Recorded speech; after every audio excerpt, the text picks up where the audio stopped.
It is time to kick off our brand new series, Extraordinary Earth. We're exploring 20 of the world's most fascinating and vulnerable places in 2020, celebrating the upcoming 50th anniversary of Earth Day. We want everyone to understand how our changing climate is affecting the planet. We want to separate fact from fiction. And Ginger is live at Victoria Falls on the border of Zambia and Zimbabwe. Good morning again, Ginger. Good morning to you, George. You know, Mother Nature is showing off, but she's also showing us something.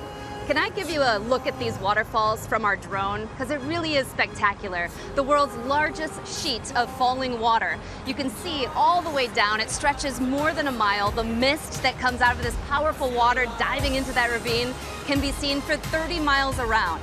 But there is one angle that I can only get so close to, but I can show you with another camera. Come with me here as I get sprayed by this mist. That drop-off, where you're gonna see a rainbow, just showing off for you, is 354 feet. Yes, it is stunning. But it was also stunning what was happening here just a couple of months ago. Perhaps you saw this photo. It went viral, and the headlines that came along with it said that Victoria Falls was down to a trickle. Victoria Falls drying up. Well, we're here to set the record straight. It's obviously alive and well, but it certainly has an important story to tell.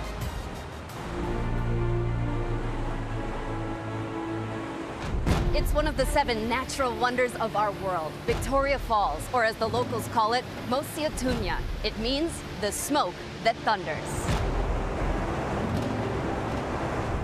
Joining us, National Geographic photographer Nicole Sebecki, who has been documenting the effects of climate change in Africa. The falls are glorious, they're beautiful, but they're not just eye candy. They are a life source for this region. They're really a barometer for the health of this ecosystem. The Zambezi River feeds into this fall, and along the Zambezi River are millions of people and animals like elephants, giraffe, buffalo, who rely on this water source. The drought in Zimbabwe in the fall, that we had over 200 elephants that died from starvation because they couldn't access water. Just this December, though, the future of the falls coming into question. Some of the lowest days of water flow on record. And this photo went viral, which led to reports claiming that Victoria Falls was drying up. Obviously isn't true, and climate change cannot be attributed to one day or one snapshot. But what you're seeing behind me is 12.5 million gallons per minute pouring over these waterfalls.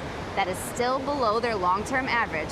I've seen increasingly frequent and extreme drought, extreme weather events that are happening at a far greater frequency than we've ever seen before.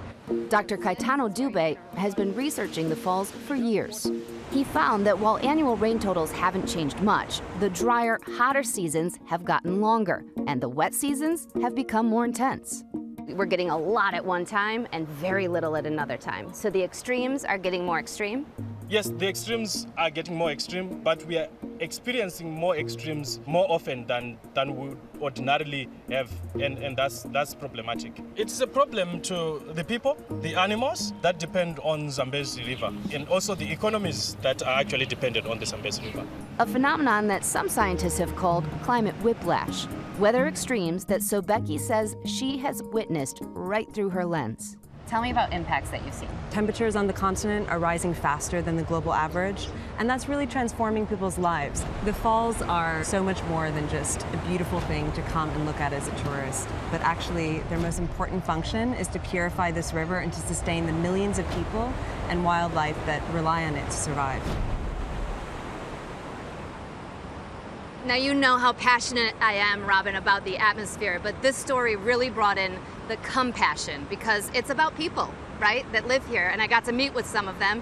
I know you've been here and seen the glory, but this is such an important story. It is, and I like how you say compassion and also the passion like that. And Ginger, you've spoken about this, and that climate whiplash, it's not only affecting there, but also the wildfires in California and Australia too. Is that true? Yeah, I mean, it's fascinating how interconnected everybody is and how this story really pops up in different places like California or Australia that have seen studies already relating their extended droughts to climate change. So it's everywhere. I mean, San Francisco this month has not seen a drop of rain. This is usually their wettest or second wettest month. So we're already headed into a moderate drought, and we're really concerned about what that means for fire season in California coming up. I have to say, though, when it comes to fire, when it comes to extremes, there are so many other issues, not just climate change. Of course, you have something like sustainable building that we have to think about. There are multi-pronged issues like land management and wildfires, but all something that we've got to think about. Yeah, you are in your element. You are absolutely in your element as we see you in that majestic setting like that. Yeah. What do you have coming up in our next hour, Ginger?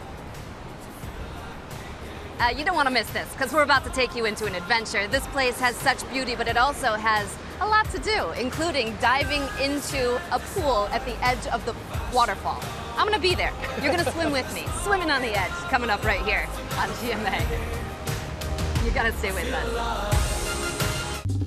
Well, hey there, GMA fans. Robin Roberts here. Thanks for checking out our YouTube channel. Lots of great stuff here. So go on, click the subscribe button right over here to get more of awesome videos and content from GMA every day, anytime.